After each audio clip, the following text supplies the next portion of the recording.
Bonjour à toutes et à tous et bienvenue au 12h45. Voici le sommaire. C'est un outil de prévention et de promotion de la santé. Le guide alimentaire comprend des représentations visuelles des groupes d'aliments requis pour la satisfaction quotidienne. Quelle est son importance? On en parle dans cette édition.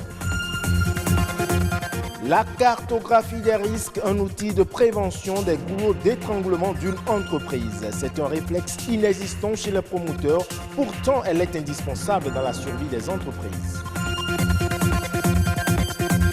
Et enfin, c'est le centre de la mode pour toutes les bourses. À Missebo, au marché de friperie, chaque acteur développe son activité. Incursion au cœur de ce marché avec une équipe de la rédaction.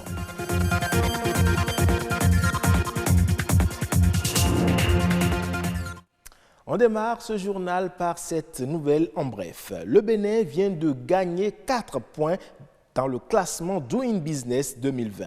De la 153e place dans le rapport 2019, le Bénin passe au 149e rang sur les 190 économies concernées de l'Afrique.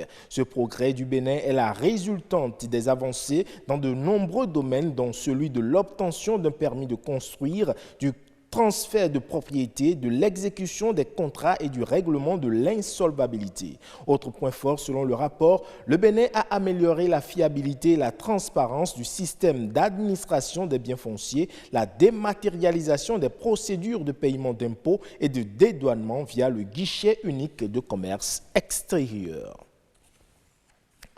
On estime à 2000 milliards de francs CFA les dépenses mondiales de santé liées à l'obésité chaque année. Et qui dit obésité dit forcément mauvaise alimentation. Comment bien se nourrir et que manger aux heures de repas? La réponse à ces questions se trouve dans le guide alimentaire, un document qui propose un classement des aliments adaptés à la culture alimentaire locale. Le Bénin en dispose. Malheureusement, le document est méconnu de la plupart des Béninois. Ce reportage nous éclaire sur l'importance de ce guide et surtout ses caractéristiques. Rodrigue Babaguito. Si un guide accompagne pour montrer le chemin, le guide alimentaire, lui, par contre, indique la bonne alimentation. Il varie d'un pays à un autre et se présente sous diverses formes. Le guide alimentaire, c'est un document qui est produit avec l'implication de plusieurs partenaires, nationaux comme internationaux.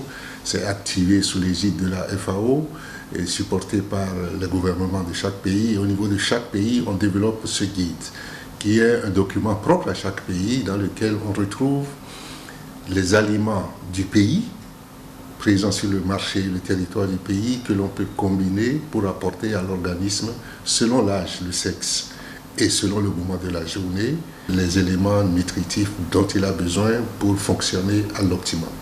Au Bénin, sa représentation visuelle originale fait référence aux cases d'Afrique, comme pour indiquer la forme que doit recouvrir une santé bien bâtie pour le Béninois. Puisqu'un organisme a besoin de 5 groupes d'aliments, chaque palier de cette case représente un groupe d'aliments. Et on recense les aliments disponibles, on les regroupe selon ces catégories, céréales, légumineuses, et protéines d'origine animale, légumes, fruits, et puis produits laitiers. Dans chacune de ces catégories, quels sont les aliments qui existent à chaque niveau du territoire national? Et maintenant, connaissant les besoins physiologiques des humains selon leur âge et leur sexe, quelle quantité de ces aliments ils doivent combiner pour apporter les éléments dont l'organisme a besoin. Autant de choses essentielles dont regorge le guide, mais leur ignorance fait cependant tache d'huile au sein de la population. Le guide alimentaire, ça correspond à chaque type de groupe sanguin. Un guide alimentaire, c'est un ensemble de menus alimentaires qui permettent quand même de s'alimenter, de se nourrir pour être en bonne santé. Le guide alimentaire du Bénin est le premier dans l'espace francophone ouest-africain. Cependant, son suivi n'est pas à la hauteur de cette place. On ne peut pas dire qu'il est suivi. Le guide a été élaboré en 2014. De 2015 à 2019, dans 1300 villages, chaque mois, des animatrices avec ce qu'on appelle des groupes d'assistance en nutrition, qui sont des groupes de volontaires dans les villages, essentiellement des femmes, mais également parfois des hommes. Ils sont formés au contenu de ce guide alimentaire, sur la discipline à observer dans l'alimentation du nourrisson et du jeune enfant. Des efforts certes louables, mais tant qu'il reste à faire, rien n'est encore fait. 32% des enfants de moins de 5 ans accuseraient un retard de croissance au Bénin, une prévalence plus élevée en milieu rural. 11% des femmes de 15 à 49 ans sont maigres et 26% d'entre elles sont obèses. Suivre le guide alimentaire, c'est être certain d'avoir une bonne alimentation et mieux, être en bonne santé.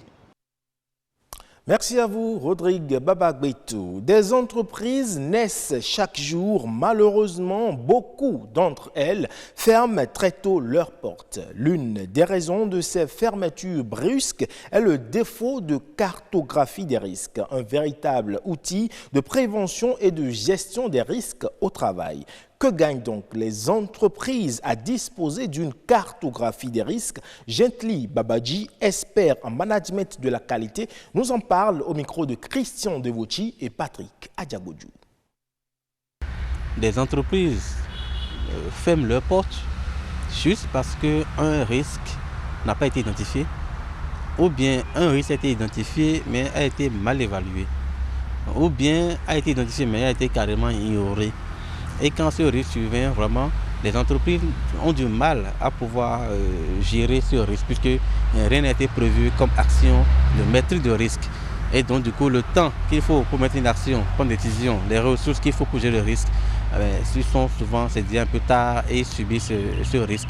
Ils perdent soit des marchés, ils perdent soit des clients, ou bien carrément c'est des risques liés à la fiscalité, à l'impôt, ils sont fermés, sont redressés. Voilà, donc beaucoup d'entreprises aujourd'hui ferment leurs portes et des projets échouent juste parce que l'aspect risque est souvent négligé. J'invite et j'exhorte les entreprises, les chefs d'entreprise à identifier les risques liés à leur activité. Ils n'ont rien à perdre à le faire, ils n'ont rien à perdre à prendre des mesures pour anticiper. C'est donc pour gérer ces risques qui peuvent nuire à l'entreprise, qu'on élabore un document qu'on appelle cartographie des risques. Toute entreprise doit pouvoir détenir cet outil-là, ce document qu'on appelle cartographie des risques. Et la preuve, vous voyez, aujourd'hui toutes les normes de management ISO prioritairement, ISO 9001, 14001 pour l'environnement ou 45001 pour la santé, sécurité au travail, toutes ces normes-là exigent qu'une entreprise puisse identifier ses risques et puisse les maîtriser à travers le document qu'on appelle la cartographie des risques. Je l'annonçais dans les titres, il est réputé pour être le centre de la mode accessible à toutes les bourses. Le marché Misebo à Cotonou, un centre commercial uniquement dédié à l'habillement. Il est doté d'un service après-vente qui fonctionne instantanément. Vos habits achetés sont trop amples, eh bien il y a des spécialistes qui vous les taillent à votre mesure et ils sont sur place. Misebo, le marché de friperie, c'est un reportage signé Patrick Adiagodjou. Misebo, quand ce marché était dans sa gloire, le business, ça marchait ici correctement.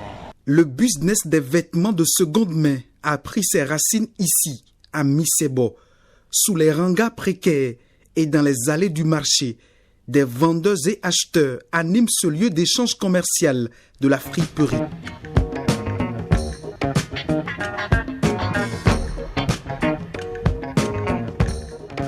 Si vous voulez des friperies de premier choix, bon, ce que nous faisons, c'est ça. Donc c'est dans l'ordre de 2000 jusqu'à 5000, voire même 10 000, des fois même au-delà. Parce que c'est des choses de qualité, des choses hors saison de l'Europe qu'on évacue des magasins qui sont encore à l'état neuf. À Misebo, la friperie occupe depuis plus d'une trentaine d'années des hommes et des femmes de tous les âges. Ici, chaque acteur du marché crée son commerce. Disons, ma spécialité, c'est les 3 quarts. Je suis spécial en 3 quarts, n'importe quel genre de 3 quarts. Les 3 quarts de qualité, hein, parce qu'il y a culotte dans culotte. Donc, il ne s'agit pas de venir à Misebo pour prendre n'importe quoi pour dire que vous avez payé culotte ou bien vous avez pris 3 quarts. Il y a 3 quarts dans 3 quarts. Donc, c'est ce genre de 3 quarts que moi, j'ai l'habitude de vendre. Des négociateurs de vêtements c'est le métier de ces jeunes Béninois à Missebo. Ils sont souvent positionnés à l'entrée du marché, avec quelques fripes en main. Ils séduisent les clients et les orientent vers les destinations de leur choix. Ceux-là vivent de ça. Ils vivent de ça, c'est leur job. Ils viennent et c'est l'accueil.